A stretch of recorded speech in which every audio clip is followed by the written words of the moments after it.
আজকে টুপি দাড়িওয়ালাদের ক্ষমতায় যেতে দেবে না, এই স্লোগান শোনার জন্য মানুষ রক্ত দেয় নাই। এই দৃশ্য দেখার জন্য বুকের তাজা রক্ত জমিনে ঢেলে দিয়ে মানুষ শাহাদাত বরণ করে নাই। বাংলাদেশের বুকে যদি একটা বাক্স দেওয়া হয়, বাংলাদেশের ঘরের থেকে এমন মিসাইল বের হবে, এমন বোমা বের হবে, গোটা বাংলাদেশ থেকে, গোটা দুনিয়া থেকে ইসলামের দুশমনদের ধ্বংস করে দেবে ইনশাআল্লাহ। ইসলাম ক্ষমতা আসলে প্রত্যেকটা মা বোনের ন্যায্য অধিকারকে প্রতিষ্ঠিত করা হবে। ইসলাম ক্ষমতা আসলে আগামী 5-10 বছরের মধ্যে সমস্ত গরিবরা দরিদ্র সীমার উপরে চলে যাবে। ইসলাম ক্ষমতা আসলে 28 লক্ষ কোটি টাকা বিদেশে পাচার হবে না, দুর্নীতি থাকবে না, জুলুম থাকবে না, অত্যাচার থাকবে না, নির্বিচারে কোনো মানুষ আর খুন হবে না, গুম হবে না। ইসলাম ক্ষমতা আসলে শ্রমিকদেরকে তাদের অধিকার আদায়ের জন্য রাস্তায় নামার কোনো প্রয়োজন হবে না। আমরা পিআর সিস্টেম নির্বাচন চাই, সংখ্যানুপাতিক হারে নির্বাচন চাই। বিএনপি কেন মানছে না? বিএনপি তো দাবি করেছে আমরা জাতীয় সরকার গঠন করব, এটা বিএনপির দাবি। আর জাতীয় সরকার গঠন করার জন্য সবচেয়ে ভালো পদ্ধতি পিআর সিস্টেম নির্বাচন। জাতীয় সরকার সর্বদলের অংশগ্রহণমূলক সরকার, আর সর্বদলের অংশমূলক সরকার গঠন হতে পারে একমাত্র পিআর সিস্টেম নির্বাচনের ভিত্তিতেই। তাহলে কেন বিএনপি মানছে না? কারণটা কি আমি তো বুঝি না। অবশ্যই বিএনপিকেও পিআর সিস্টেমে নির্বাচন মানা উচিত। সংস্কার চাই। বিএনপি বলছে আমরা সরকার গঠন করে ক্ষমতায় গিয়ে সংস্কার করব। প্রথম প্রশ্ন হলো এই, আগামীতে বিএনপি ক্ষমতায় যাবেন, এই গ্যারান্টি আপনি কে দিয়েছে? আপনি কিভাবে ভেবেছেন যারা 91 থেকে 96 পর্যন্ত ফেল করার কারণে 96 ক্ষমতায় আসতে পারে নাই, আবার 2001 থেকে 2005 পর্যন্ত দেশ চালাবার কারণে 2008-এও তারা ক্ষমতায় আসতে পারে নাই।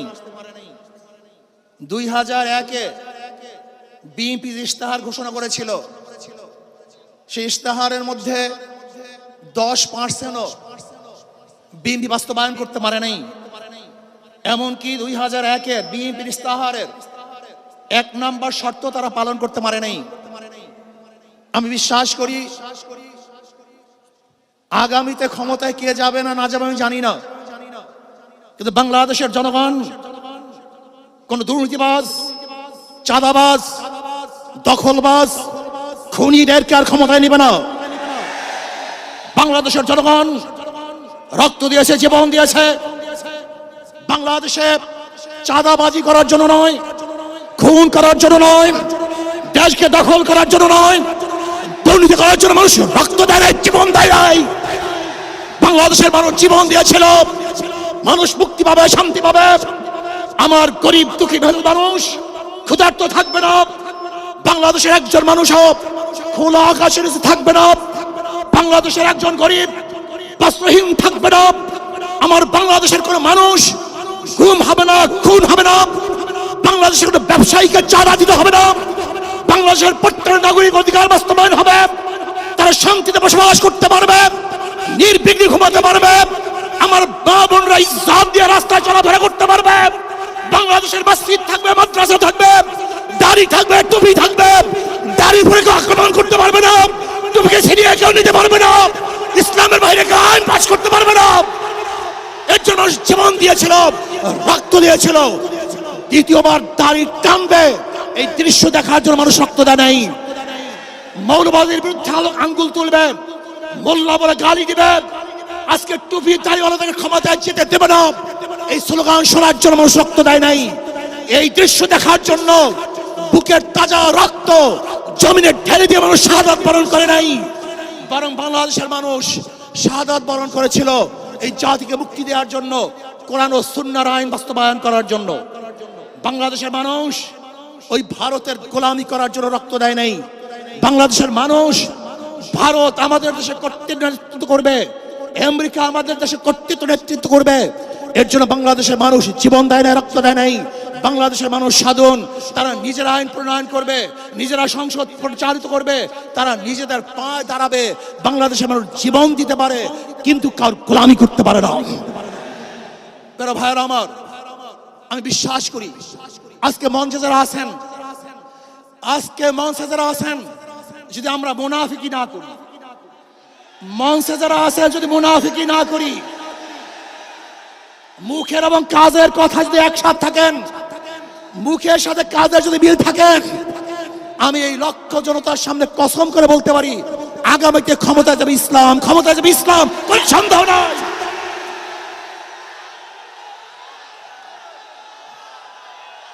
কিন্তু খবরদার যদি মুনাফিকি করি, তাহলে এদেশের মানুষ সচেতন হয়েছে, এদেশের মানুষ সব জ্ঞানী হয়ে গেছে।